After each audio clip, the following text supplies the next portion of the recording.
Você acredita que os atentados de 11 de setembro representam realmente o maior ataque terrorista de todos os tempos? Pensa que no Afeganistão há um pegajoso predomínio de fanatismo religioso? Acha que antes do mensalão nunca havia acontecido um esquema tão grandioso e descarado de compra de apoio parlamentar? Tem pena dos venezuelanos porque acredita que eles vivem dentro de um sistema repressor e abusivo? Quando alguém fala em acidente de trabalho, você lembra na hora, no caso dos 33 mineiros no Chile? Passou 2 dias inteiros acompanhando o último casamento real inglês? Bom, saiba que você e o resto do mundo foram e são constantemente vítimas de um fenômeno conhecido como a teoria do agendamento. Dizem por aí que é a mídia que pauta todos os assuntos discutidos pela sociedade. O que falar, o que não falar, tudo é culpa da mídia. Se isso for verdade, a população vai ter a mesma ideia a respeito de diversos assuntos. Vamos descobrir se é verdade mesmo? Qual foi o maior escândalo político do Brasil? Ação Penal 470 ou mensalão? Mensalão, foi marcado bastante, né? E qual foi o maior atentado terrorista da história? O 11 de setembro. 11 de setembro? Com certeza o 11 de setembro. Qual foi o deputado que criou o projeto Curaguei ano passado? O deputado Feliciano. Ah, é Feliciano? Foi Feliciano. Na sua opinião, qual foi o maior escândalo político do Brasil? Ação Penal 470 ou mensalão? Mensalão. Salão, com certeza. Eu não sei qual foi a ação penal, mas o mensalão deu muito o que falar. O que teve, em geral, em todas as manifestações que tu pode perceber pela mídia? Vandalismo, muita violência demais. Eu não sei. Com todas essas perguntas feitas para o público, a gente pode perceber que eles têm opinião formada igual em relação a todos os assuntos que foram questionados. Por exemplo, o projeto Curaguei não é do Feliciano, ele é do deputado federal João Campos, e o nome do projeto é 234. Já o 11 de setembro, que foi ditado, foi falado por todo mundo, foi um grande atentado, mas não foi um dos maiores. A ação penal 470, para quem não sabe, é a mesma coisa que o mensalão, né, gente? E tem também o vandalismo que foi dito por todo mundo das manifestações. Gente, teve muito vandalismo, mas não foi só isso. É com você aí no estúdio, Norton.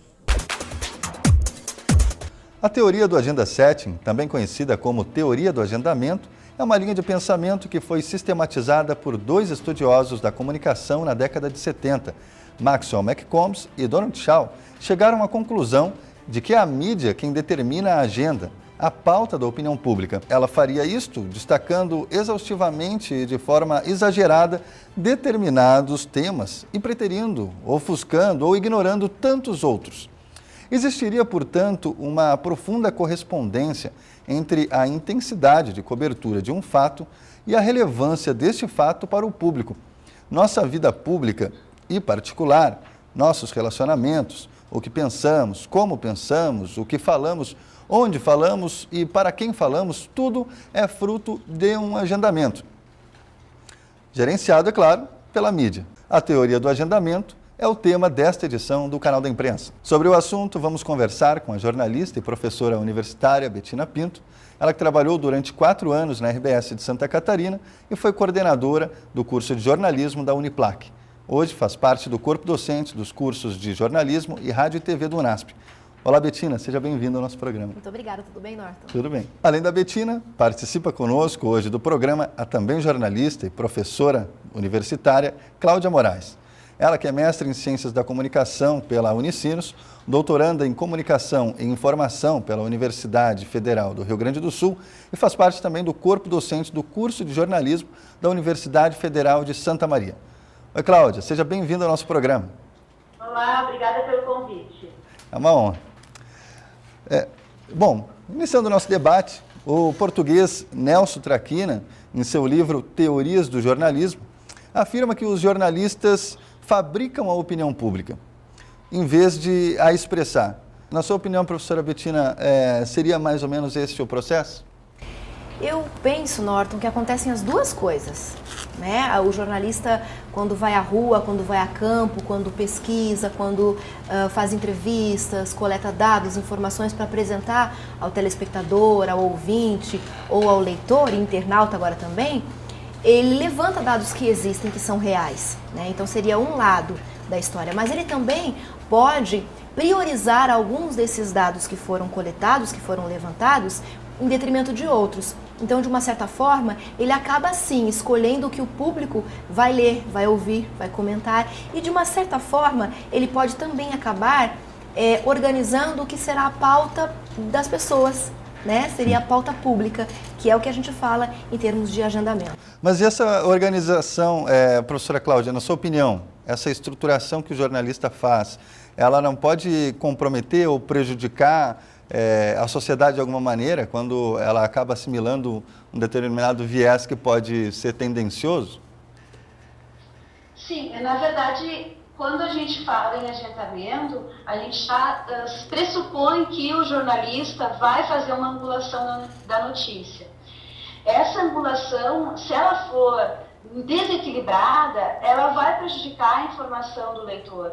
Então, realmente, o agendamento ele é inerente ao jornalismo, mas ele deve sempre ser fiscalizado pelo próprio jornalista. Eu estou sendo equilibrada nessa minha notícia, eu estou mostrando todos os lados possíveis para que o leitor entenda o que está acontecendo. Então, existe um componente profissional de prática jornalística que deve ser muito fundamentado pelos profissionais, para que eles não se percam e acabem desequilibrando a informação. Professora Cláudia, até que ponto a ideia de uma mídia que gerencia a pauta social, uma mídia que manipula o debate, pode ser considerada uma coisa saudável, um mal necessário para a manutenção da ordem social vigente? Realmente o papel da mídia é bastante complexo e é dúbio também, né? Ao mesmo tempo que a gente precisa da mídia para manter a ordem social, e a mídia é toda baseada na relação da ordem e da desordem, né? Então o jornalismo ele vai dar destaque àquilo que foge do comum, foge da ordem. Mas por outro lado também a gente tem essa questão da organização muito em função daquilo que é culturalmente aceito, e isso pode realmente fazer com que a sociedade se torne muito conservadora e não consiga enfrentar os desafios do presente e fazer as mudanças necessárias, né, para o futuro. Mas esse papel da mídia, do jornalismo, ele é autorizado socialmente. As pessoas entendem que esse é o papel do jornalista, né, e ele deve ser respeitado. Agora, o que compromete esse papel, que a gente vê muito atualmente, é justamente essa que tem muito no Brasil, que é um aprofundamento, né, dos monopólios. Então, a gente tem pouca pluralidade de mídia, e isso acaba comprometendo o papel da mídia no debate público. Professora Bettina, você até na outra resposta estava comentando, né, da forma, do formato da mídia no país, né, no formato da mídia que nós temos dentro desse sistema capitalista. É uma empresa, então nós temos que reconhecer isso e trabalhar a partir dessa perspectiva. E até que ponto essa perspectiva ela pode ser prejudicial a partir do momento que nós temos que trabalhar com interesses econômicos, políticos dentro deste modelo? O trabalho do jornalista ele não é muito simples, né? A professora Cláudia muito bem colocou a dubiedade que existe, né? Nós estamos à disposição da sociedade, nós servimos os interesses públicos, mas quando nós trabalhamos numa empresa, seja ela uma TV, uma emissora de rádio, um jornal impresso, ou um site, um blog ou algo do gênero que trabalha na internet, são empresas, né? E as empresas têm interesses próprios. Então, o jornalista fica nessa contradição, né? Eu atendo apenas os interesses do público, da comunidade a que eu represento e que eu devo levar informação também, ou eu atendo também os interesses da empresa. Então, é um contraste, digamos assim, de interesses, Norton, que faz parte do dia a dia do jornalista, né? Então, quando a gente vai a campo para fazer uma pesquisa, para conversar com as nossas fontes, quando a gente vai coletar as informações, a gente tem que sempre levar em consideração a prioridade da informação, o que eu vou divulgar, né? Então, a gente entra um pouquinho nessa questão do agendamento, ou seja, quem eu atendo. Vivemos num constante conflito, né? Diariamente. Agora, a ideia de uma mídia que manipule a agenda pública, ela é anterior às pesquisas de Maxwell e Donald Shaw, como nós havíamos comentado. Ela começa a ser cogitada, na verdade, no início do século passado, com o jornalista norte-americano Walter Lippmann. Lippmann acreditava que as pessoas não respondiam diretamente aos fatos do mundo real. Elas interagiam, sim, em um pseudo-ambiente, formado por imagens mentais da realidade.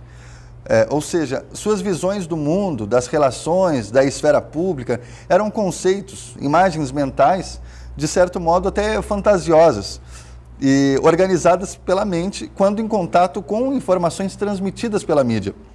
Vocês acreditam, professora Cláudia, você acredita que as ideias sugeridas pelo filme Matrix, a humanidade esteja, por exemplo, escravizada por um sistema midiático que a cega para a realidade e cria universos paralelos, onde o homem acaba sendo direcionado aos interesses de um poder dominante? Apesar de ser uma teoria conspiratória, a gente acredita que essa possibilidade, de alguma maneira, ela possa acabar existindo dentro do nosso meio, não?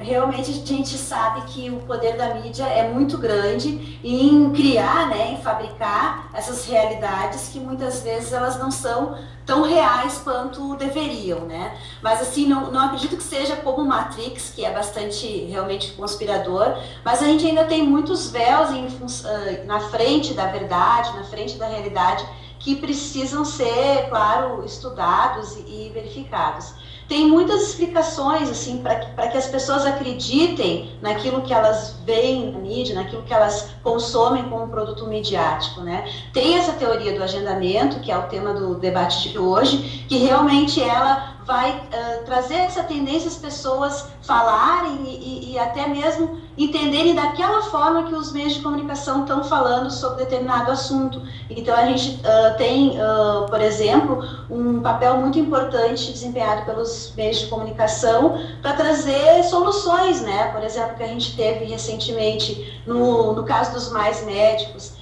em que logo de início toda a imprensa praticamente ficou contrária ao projeto dos Mais Médicos, e depois aos poucos foi mudando um pouco o discurso, porque também o próprio público ele vai trabalhar com esse agendamento e vai verificar, por exemplo, nas cidades que não tem médico. Chega o médico, isso é bom para o público, então ele vai fazer essa mediação também daquilo que ele vê na televisão. Agora, pode haver também, né, professora Bettina, uma contrariedade entre os interesses da empresa de comunicação, do veículo, e os interesses do público, né? Não me refiro apenas ao interesse público, mas ao interesse do público, né? Eu não acredito nessa contrariedade, e até que ponto essa contrariedade ela pode acabar prejudicando também a sociedade. Nem sempre os interesses são 100% paralelos, né? Nem sempre são assim. Normalmente nós temos muitas contradições, né? Nós temos interesses contrários vindo do público e da empresa, que é o veículo de comunicação que a gente está falando.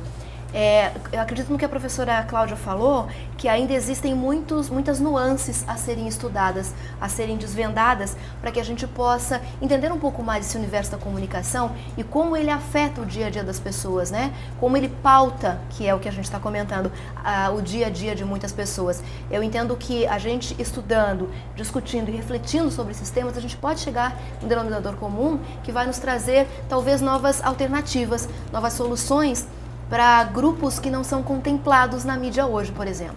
Tá certo. Bom, apesar do nosso debate estar apenas esquentando, vamos fazer uma pequena pausa.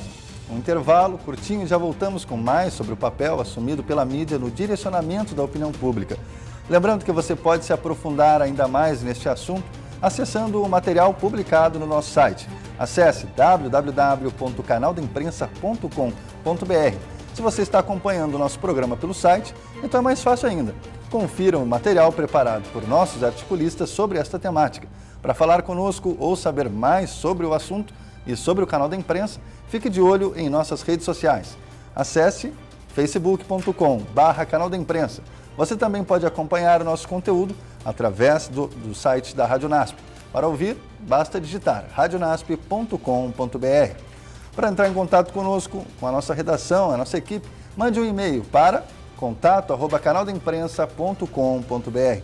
Vamos para um rápido intervalo e já voltamos.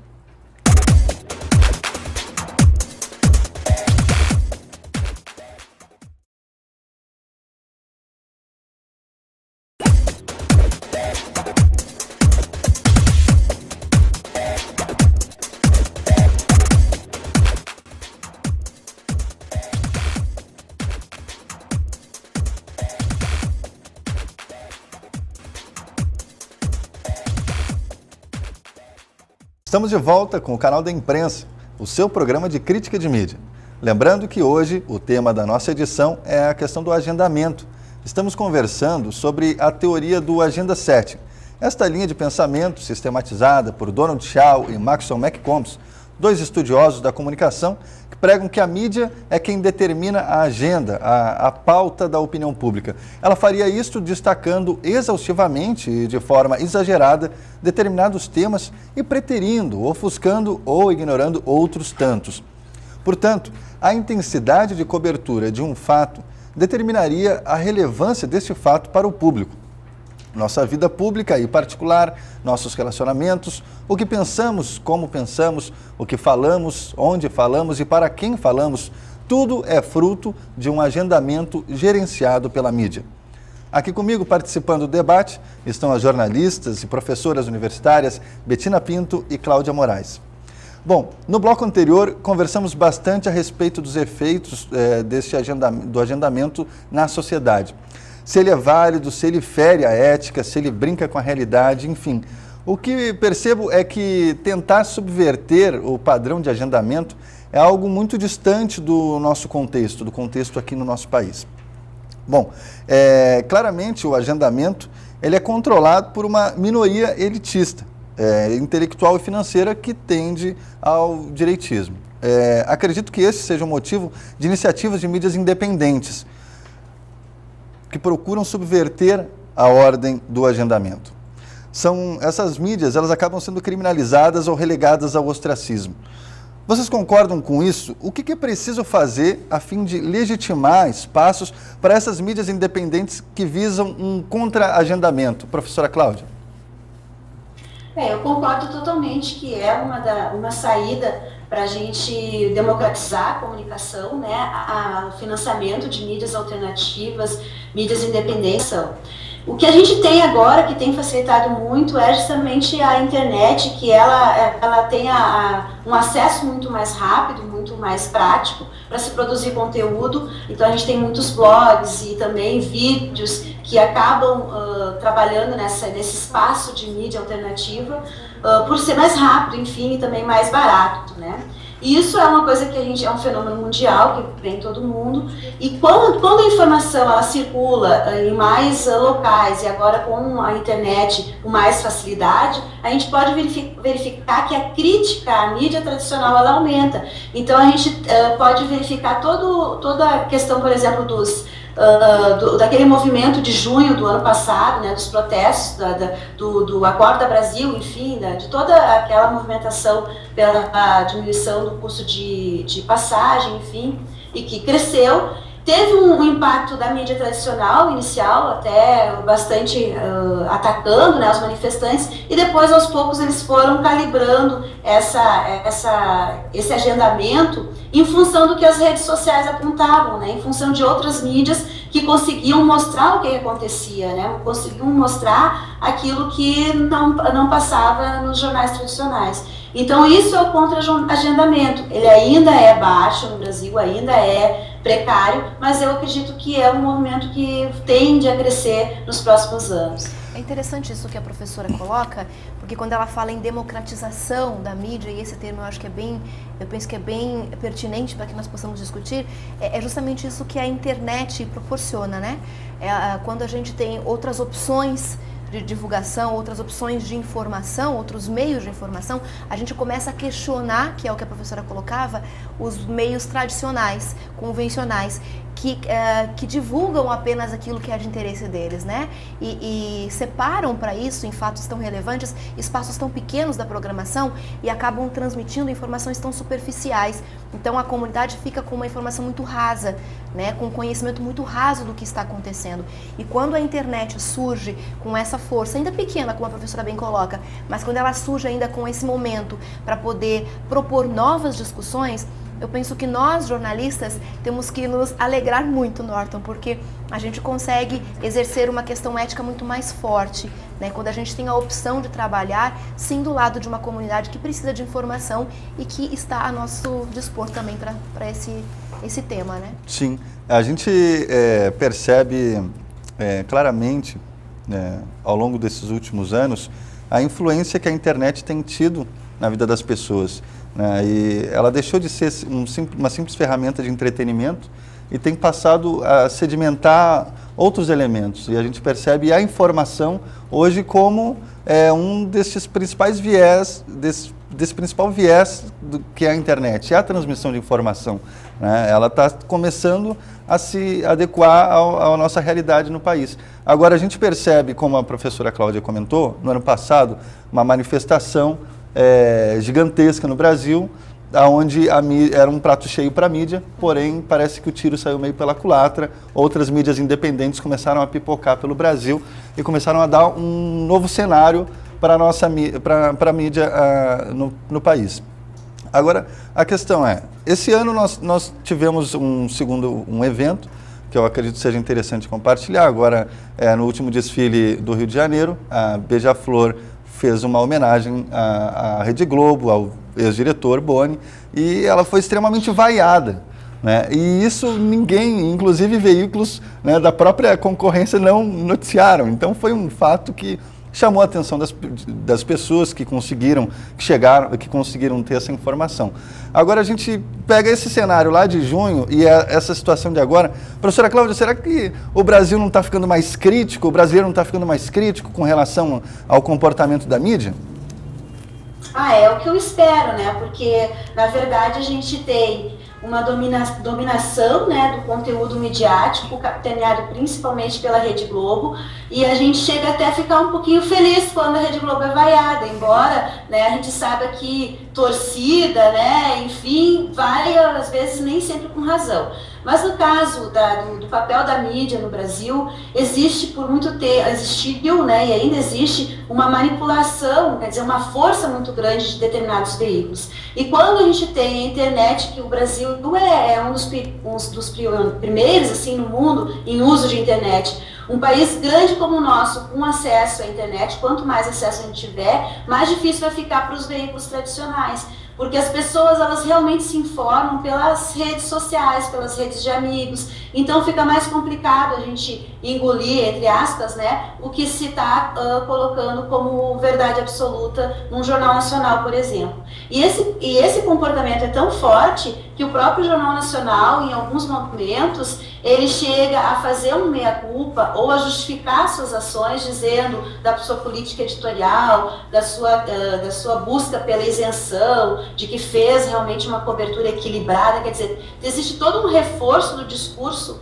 desse veículo, da Rede Globo e de outros, querendo justamente fundamentar o lugar do jornalismo isento, né, que começa a ser colocado em xeque.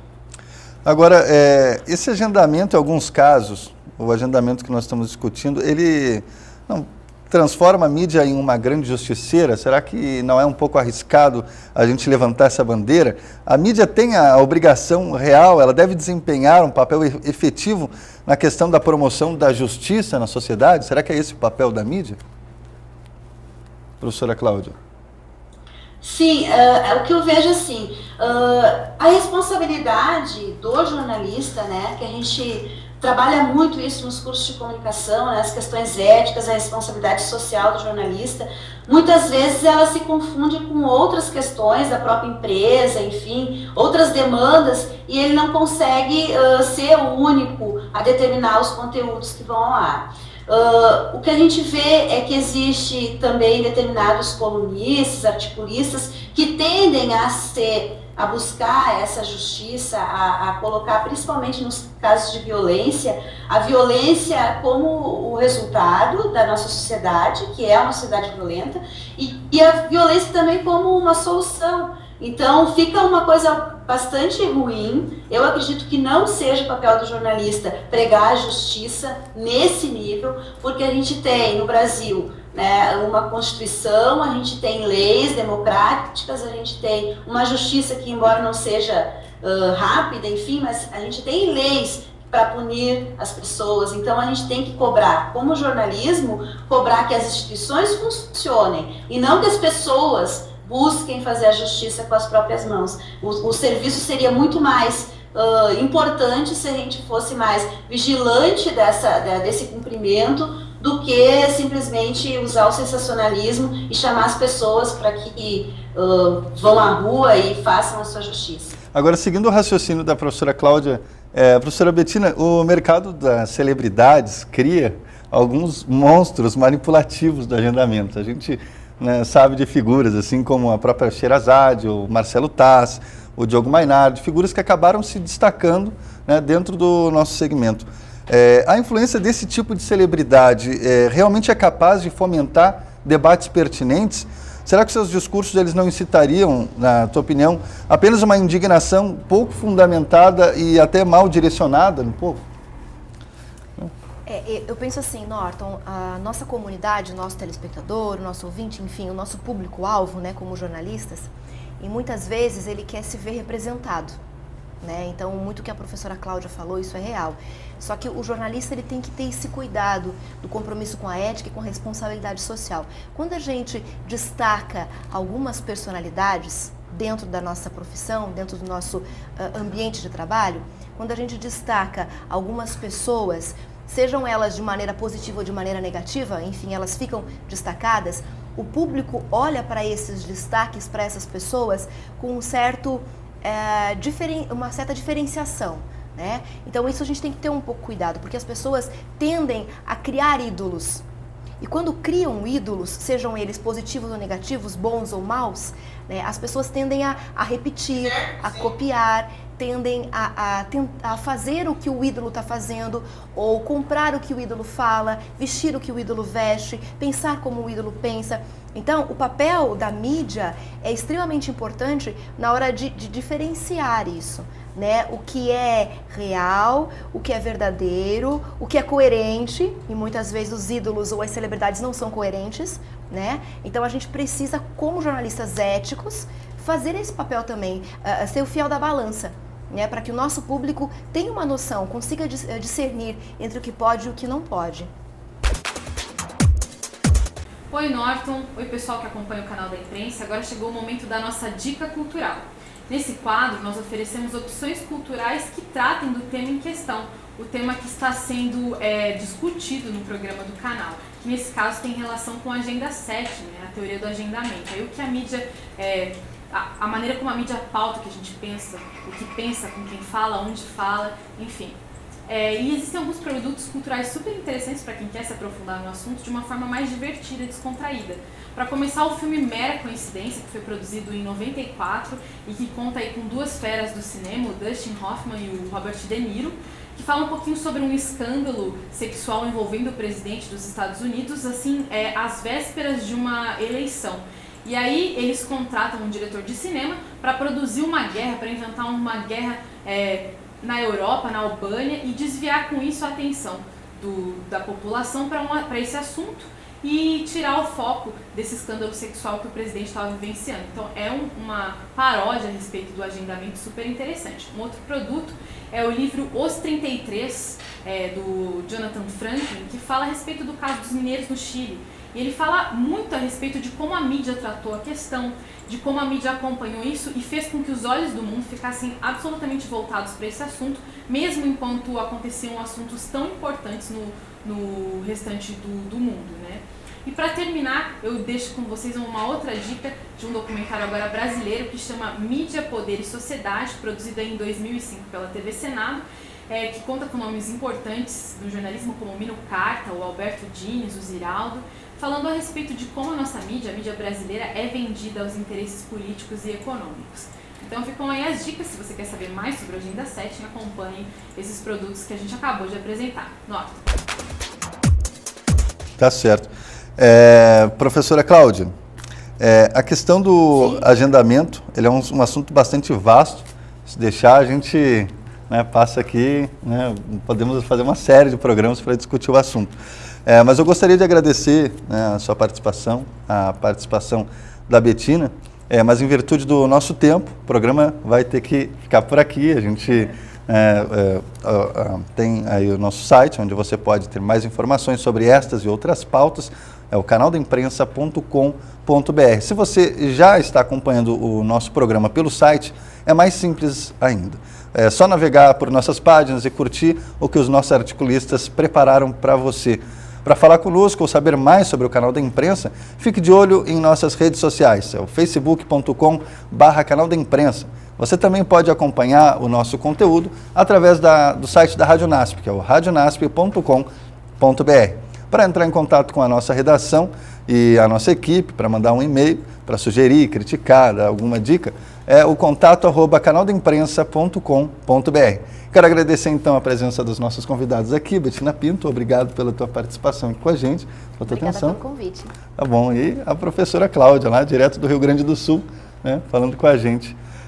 A participação de vocês foi muito importante e enriquecedora para nós. Obrigado pela disponibilidade de vocês, dos nossos ouvintes e dos nossos espectadores, e até a próxima edição. Valeu!